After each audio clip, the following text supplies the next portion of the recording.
അമേരിക്കക്കകത്തു നിന്നും പുറത്തുനിന്നുമുള്ള ശക്തമായ സമ്മർദ്ദം വകവയ്ക്കാതെയാണ് പാരീസ് ഉടമ്പടിയിൽ നിന്നും പിന്മാറുന്നതായി ഡൊണാൾഡ് ട്രംപ് പ്രഖ്യാപിച്ചത്.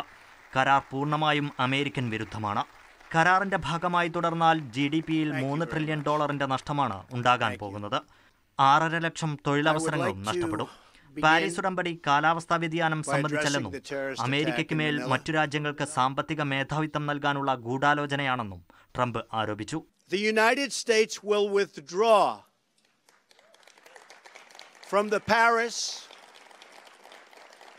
Climate Accord, but begin negotiations to re-enter either the Paris Accord or in really entirely new transaction.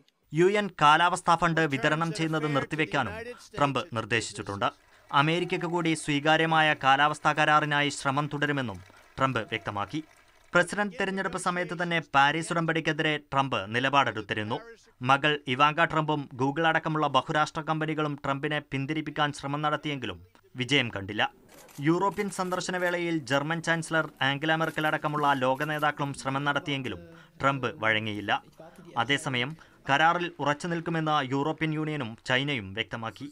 News desk, Mathrubhumi news.